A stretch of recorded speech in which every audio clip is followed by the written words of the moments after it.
ጉዳት አካል ዘካተተ ማህበረሰብ ምህናጽ ንዝበለጸ ማህበራዊ ለውጢ ብዝብል ዓለም ለኸ መዓልቲ ጉዳት አካል ብብርካ ሃገር ኣብ ከተማ መቐለ ኣብ ምኽባር ይርከብ። ፕሬዚደንት ግዚያዊ ምምሕዳር ትግራይ ጀነራል ታደሰ ወረደ ጉዳት አካል ገዲፍካ ዝረጋገጽ ልምዓት ብዘይ ምህላው ጉዳት አካል ዝሓቁፍን ተሳትፎን ተረባሕነትን ዝገብር ሰፊሕ ስራሕ ይሓትት ኢሎም መሰልን ድሕንነትን አካል ጉዳት ንክሕሎም ማዕረ ተጠቃምነት ማሕበረ ኢኮኖሚያውን ፖለቲካውን ክረጋገጽ ኣብ ዝግበር ጻዕሪ መንግስታውን ዘይመንግስታውን አካላት መላእ ማሕበረሰብ ርብርብ ክገብሩ ይግባእ።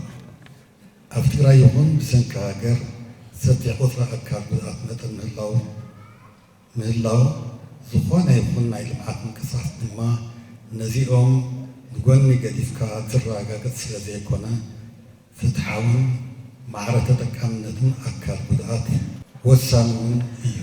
መዓልቲ አካል ጉድኣት ዓመት ብዝመፀ ቁፅሪ ንምዝካር ክነኽብሮ ዘይኮነስ ርኡይ ለውጢ ነምፅአሉን ከም ማሕበረሰብ ማዕረ ተጠቃምነት ክነስፍሐሉን እዩ ክኸውን ዝግባእ።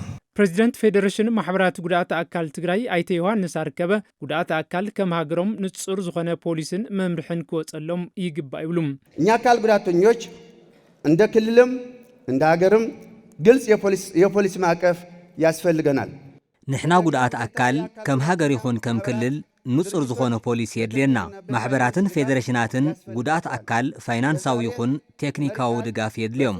ከም ናይ ሎሚ ብመሪሕ ቃል ከይኮነስ ሓቋፉ ዝኾነ ስራሕ ይሓትት። ተጠቃምነትና እውን ክረጋገጽ ይግባእ። በተመሳሳሊ ፕሬዚደንት ፌዴሬሽን ማሕበራት ጉዳት አካል ኢትዮጵያ ወይዘሮ ሂድያ ዓሊ ልዕሊ 20 ሚልዮን ዝኾን ጉዳት አካል ዝሃገር ዝተፈላለዩ ምግላልን መድልዎን ከም ዝበጽሑ ይገልጻ።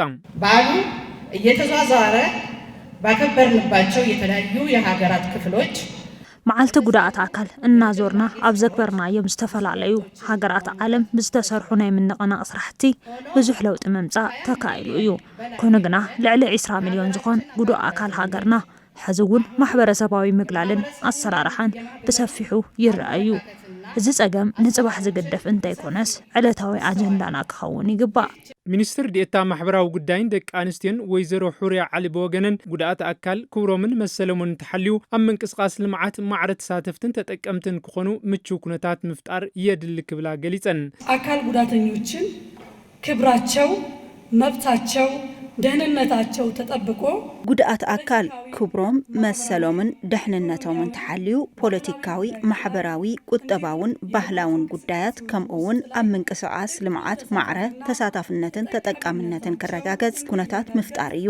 ጉዳት አካል ዘካተተ ማሕበረሰብ ምህናጽ ንዝሓሸ ማሕበረሰባዊ ዕቤት እንትበሃል ዝህልዎ እጃም ብምግንዛብ ኣብ ኩሉ ዘፈር ጉዳት አካል ዘካተተ ማሕበረሰብ ብምፍጣር ልዕሊ ዝኾነ እዋን ጠመተ ሂብና ክንሰርሕ ትጽቢት ይግበር። ቀጻሊ ዓመት 2019 ዓመተ ምህረት ዓለም ለኸ መዓልቲ ጉዳት አካል ንምድላው ደቡብ ኢትዮጵያ ክትከውን ተሓርያ።